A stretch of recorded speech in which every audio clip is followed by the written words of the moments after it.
जैसा कोई नहीं है, अस्सी नहीं 100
माता की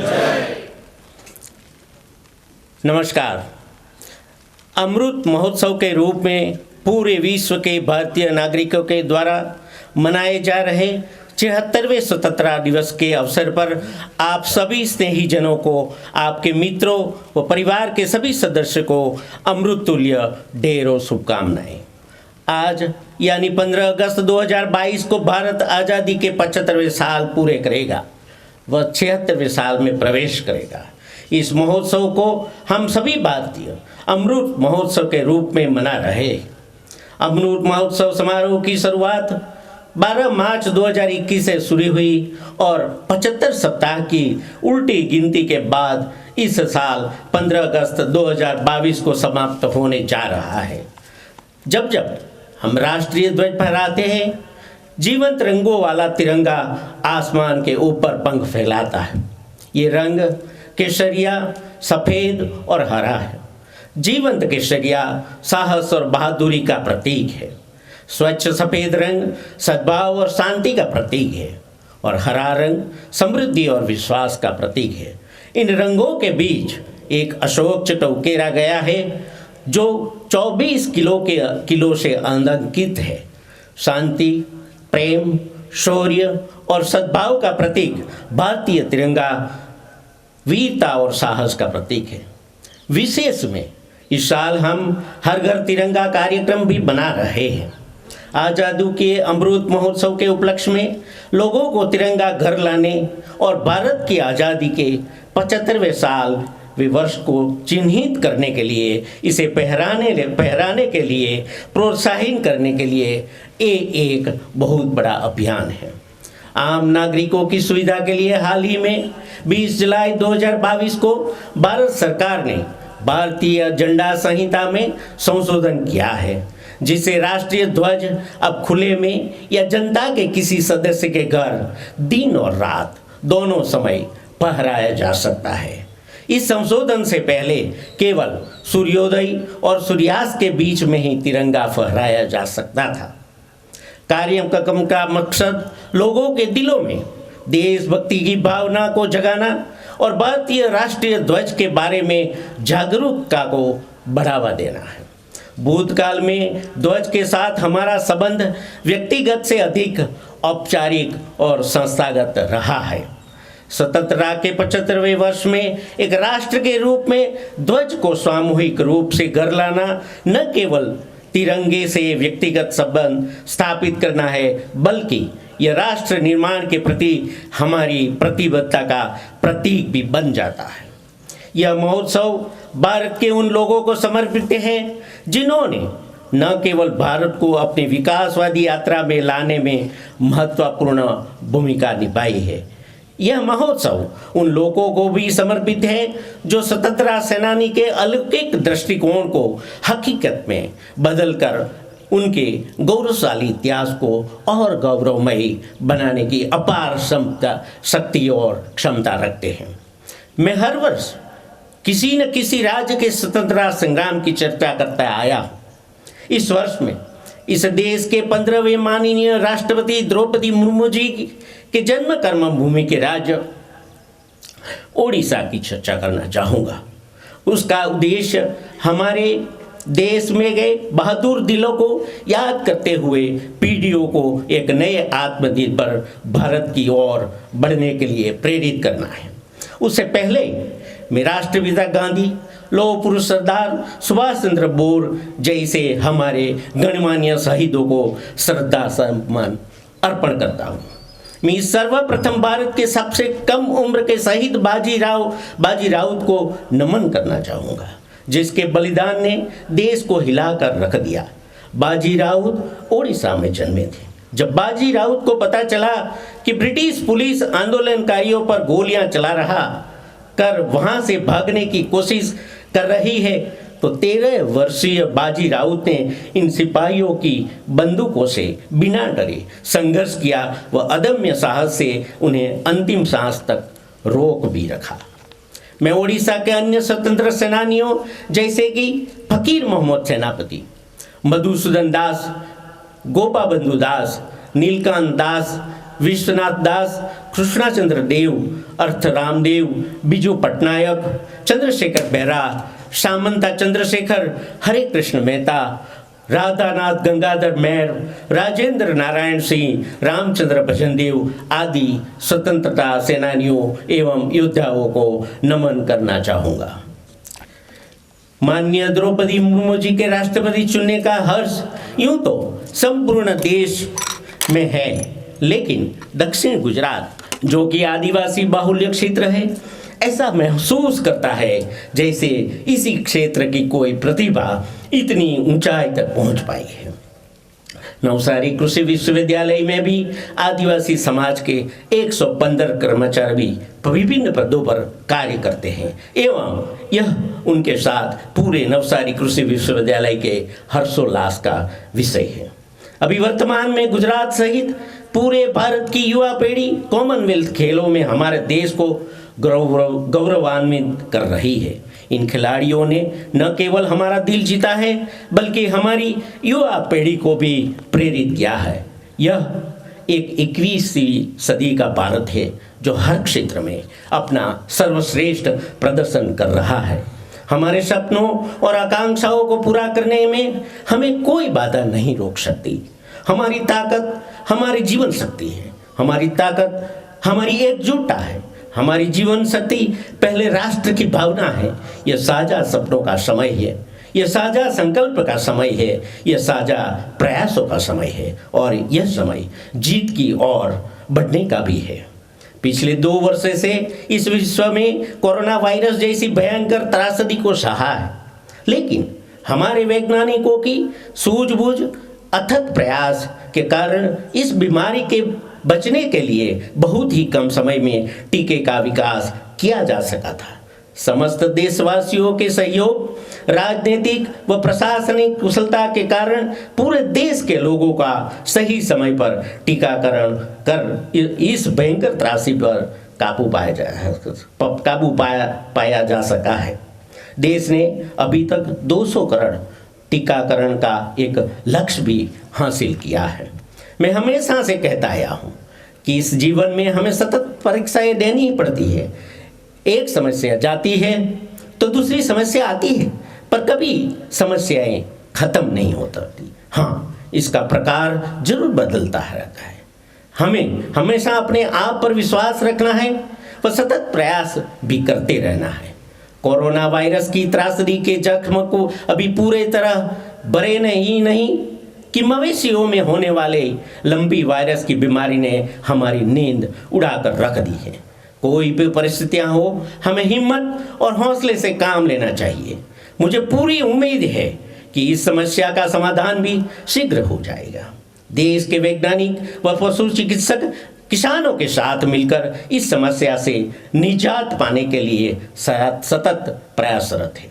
वैज्ञानिक विधि से किया गया कोई भी कार्य असफल नहीं होता है, इसलिए हमें हमेशा वैज्ञानिक सलाह एवं विज्ञान के सिद्धांतों के आधार पर ही कार्य करना चाहिए।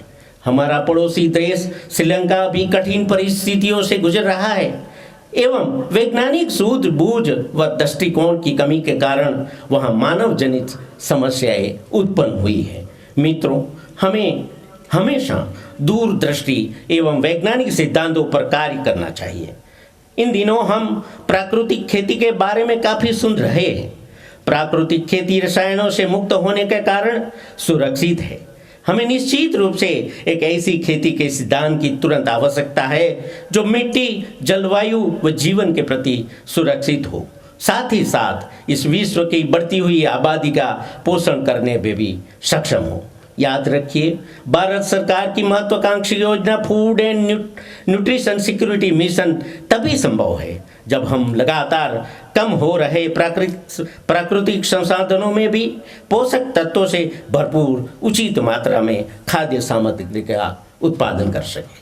अपरिपक्व तथ्य वैज्ञानिक प्रगति के लिए अत्यधिक हानिकारक है, क्योंकि वे अक्सर लंबे समय तक टिके रहते हैं। हमें इसके लिए प्रयत्नशील रहना है एवं लंबी अवधि के प्रयोगों के द्वारा इस तरह के खेती के सिद्धांतों की सार्थकता को सिद्ध भी करना है, जिससे कि श्रीलंका जैसी परिस्थितियों का पुनः सृजन नहीं हो।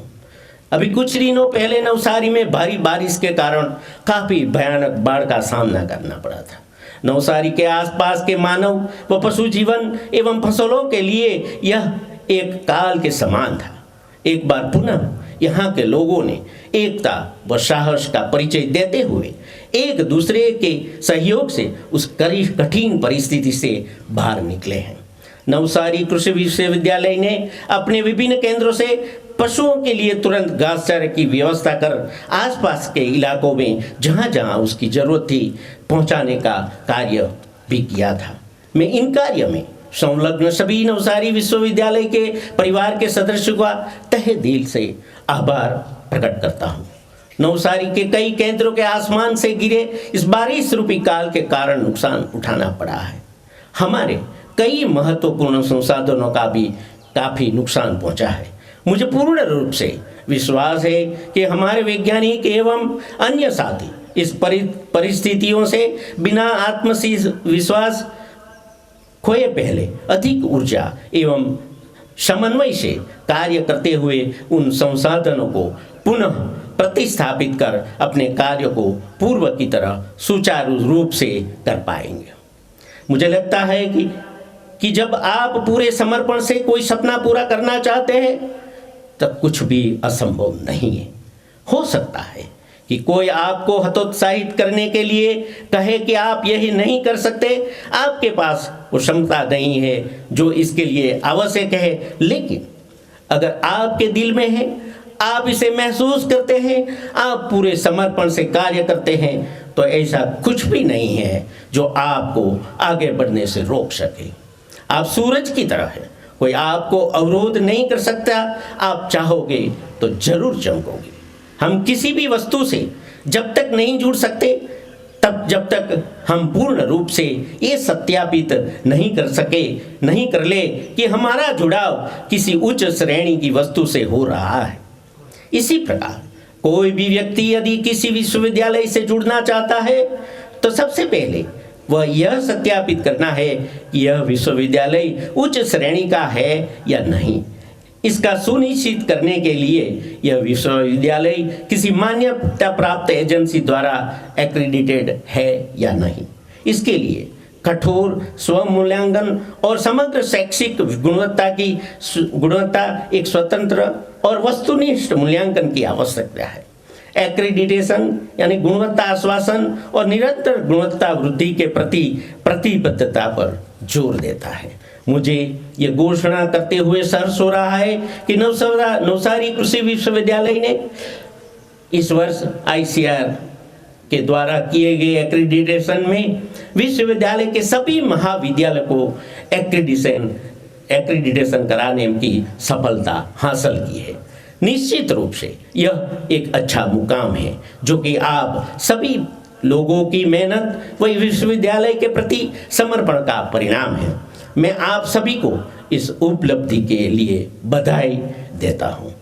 मित्रों, यह सुनिश्चित होकर आराम करने का समय भी नहीं है, लेकिन इसे भी अधिक एक ऐसे मुकाम पर अपने आप को स्थापित करने की आवश्यकता है, जहां पर से यहाँ आने वाले प्रत्येक व्यक्ति को पूर्ण रूप से संतुष्टि हो सके।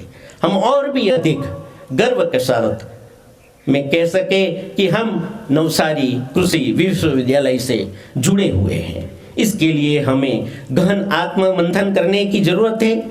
एक दूसरों की कमजोरियां व ताकत को पहचानने की जरूरत है, जिससे कि हम उन कमजोरियों को सुचारू रूप से योजनाबद्ध तरीके से कार्य कर सके व उनकी ताकत का इस्तेमाल करते हुए इस विश्वविद्यालय को और उच्च स्तर पर स्थापित कर सके। हाल ही में नवसारी कृषि विश्वविद्यालय ने रबड़ के बढ़ते हुए उपयोग व इसका देश की आर्थिक व सामाजिक विकास के योगदान के बारे में विस्तृत अध्ययन के बाद इसकी खेती को गुजरात में करने की संभावना पर प्रयोग करना शुरू किया है। इसके लिए NAU ने रबर बोर्ड केरला से आपसी सहयोग के लिए MOU किया है। मुझे उम्मीद है कि नवसारी की जलवायु रबर की खेती के लिए उपयुक्त साबित होगी व शीघ्र ही हम इसके साथ जुड़े अन्य उद्योगों को स्थापित कर इस क्षेत्र की आर्थिक व सामाजिक विकास में अभूतपूर्व योगदान दे सकेंगे। एजुकेशन वर्ल्ड एक सुप्रसिद्ध पत्रिका है, जिसके द्वारा उच्च शिक्षा में समर्पित विश्वविद्यालयों का अध्ययन किया जाता है। उनकी गुणवत्ता के आधार पर उनका देश में रैंकिंग किया जाता है। इस वर्ष के अध्ययन में एजुकेशन वर्ल्ड ने नवसारी कृषि विश्वविद्यालय को कॉम्पिटिटिव एजुकेशन में 3 महत्वपूर्ण स्थान दिए हैं। नवसारी कृषि विश्वविद्यालय व उसके कृषि पाठ्यक्रम को देश में चौथा व गुजरात राज्य में पहला स्थान प्राप्त हुआ है। एसपी कॉलेज ऑफ हॉर्टिकल्चर को क्वालिटी ऑफ कैंपस लाइफ में देश में 5वां और गुजरात राज्य में पहला स्थान प्राप्त हुआ है। स्थापना से लेकर वर्तमान तक यानी 34 साल से हॉर्टिकल्चर एवं फॉरेस्ट्री कॉलेज एक ही फैकल्टी के रूप में पहचाने जाते थे। स्वतंत्र फॉरेस्ट्री कॉलेज के निर्माण के बाद भी इसका कोई अलग अस्तित्व नहीं था। हाल ही में इन दोनों ही फैकल्टीज को अलग अलग करके भविष्य में और आगे बढ़ने के द्वार खोल दिए गए हैं, जिससे दोनों ही फैकल्टीज का पूर्ण रूप से विकास हो सके। कुछ दिनों पूर्व NAU नवसारी ने केले के सुडोस्टम आधारित नोवेल ऑर्गेनिक फर्टिलाइजर का दूसरा अंतर्राष्ट्रीय टेक्नोलॉजी ट्रांसफर MOU किया है और हमारी टेक्नोलॉजी का उपयोग अब USA और कई विकसित देशों में किया जाएगा। इसके साथ ही NAU नवसारी अभी तक कुल 40 संस्थाओं को अपनी टेक्नोलॉजी ट्रांसफर कर चुका है। ये अत्यधिक गर्व का क्षण है। वर्तमान में हम अभूतपूर्व तकनीकी परिवर्तन के युग में हैं। हर दिन नवीनतम खोज के माध्यम से तकनीकियां आश्चर्यजनक रूप से वृद्धि कर रही है। यदि हम आधुनिकता की गति से खुद को सुसज्जित नहीं करेंगे तो हम विकास की धारा से पार हो सकते हैं। कृषि विज्ञान के क्षेत्र में उच्च शिक्षा और अनुसंधान का एक मूलभूत स्तंभ होने के नाते हमारी जिम्मेदारियां और अधिक बढ़ जाती है। समाज की योग्यता और मौलिक सिद्धांतों को विकसित करने के लिए हमारी शिक्षा प्रणाली को तुरंत फिर से जीवंत करने की आवश्यकता है। इसी दिशा में केंद्र सरकार ने राष्ट्रीय शिक्षा नीति 2020 पेश की है, जो कि अधिक लचीली और बहुआयामी है। इसी दिशा में ICAR ने BSMA समिति का गठन कर कृषि शिक्षा में आवश्यक सुधार लाने के लिए सर्वोत्तम प्रयास किए हैं। समिति ने 79 विषयों के MSc व PhD कार्यक्रमों के पाठ्यक्रम को पूरी तरह से पुनर्गठित किया है।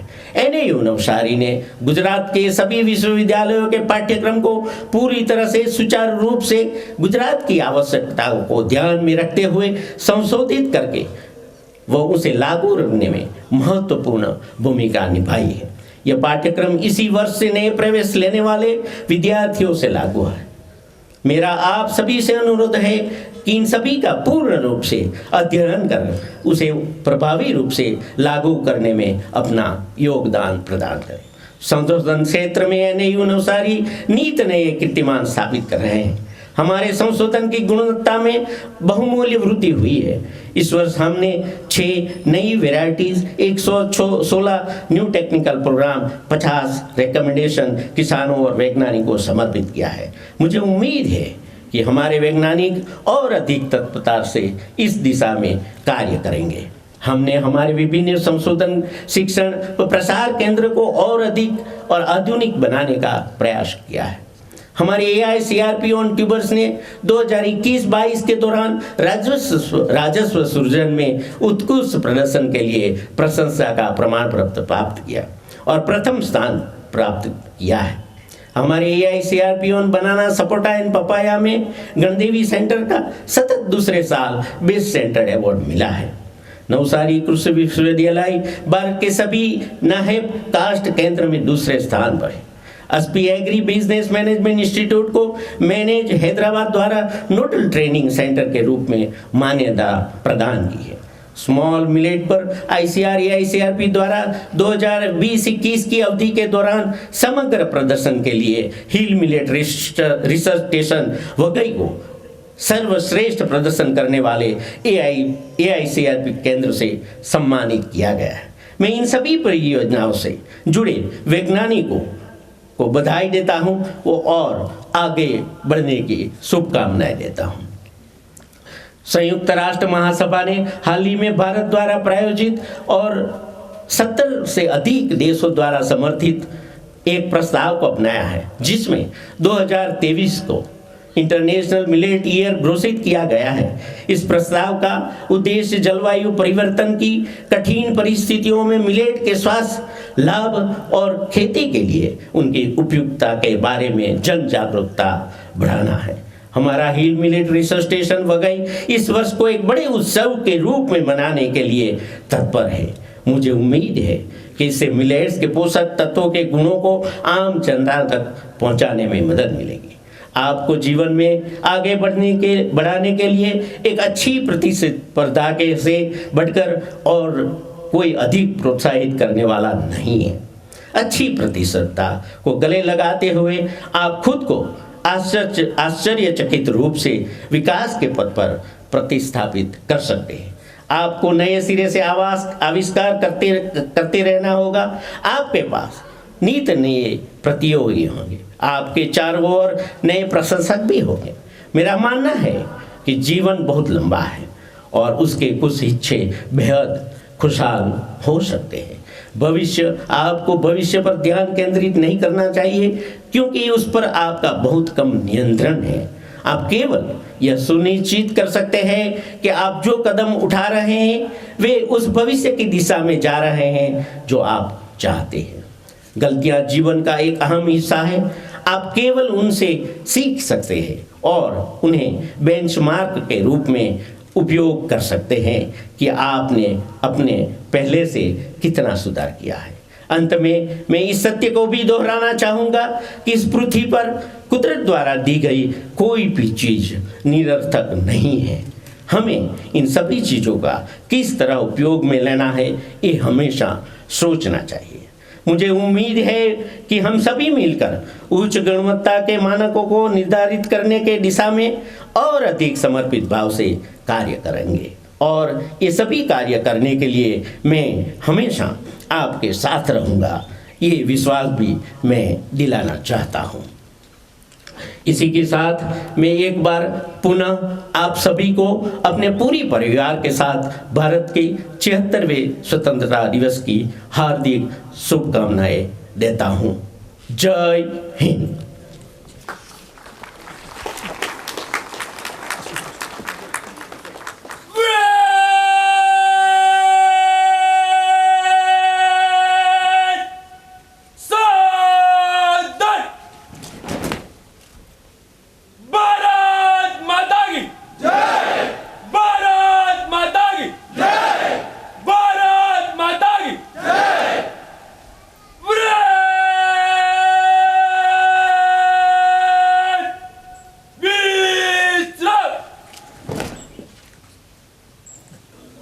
हम कुछ ही क्षणों में यहाँ से तिरंगा यात्रा लेकर जिम्नेशियम की ओर माननीय कुलपति महोदय की अध्यक्षता में प्रस्थान करेंगे। आप सभी को प्रसादी का वितरण किया जा रहा है, उसका आनंद माणें और कुछ ही क्षणों में तिरंगा यात्रा में शामिल हों। धन्यवाद।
मिलती है तो सिर्फ यलगार से। तो बोलो नारे तकबीर। अल्लाहू अकबर।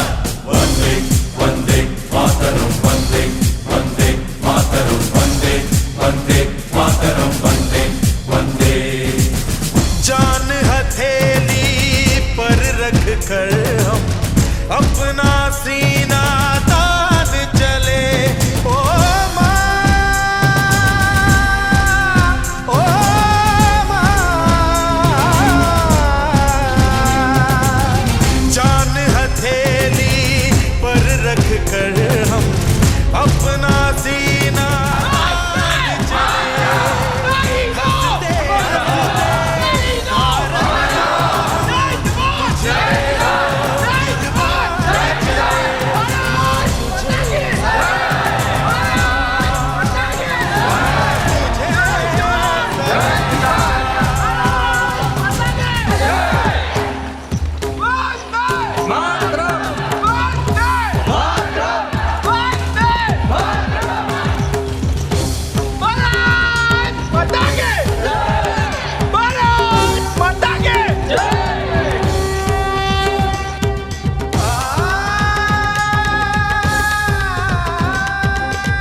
चरण, माँ तुझे प्रणाम। हर हर महादेव। देह शिवा पर मोही है, शुभ कर्मन में कब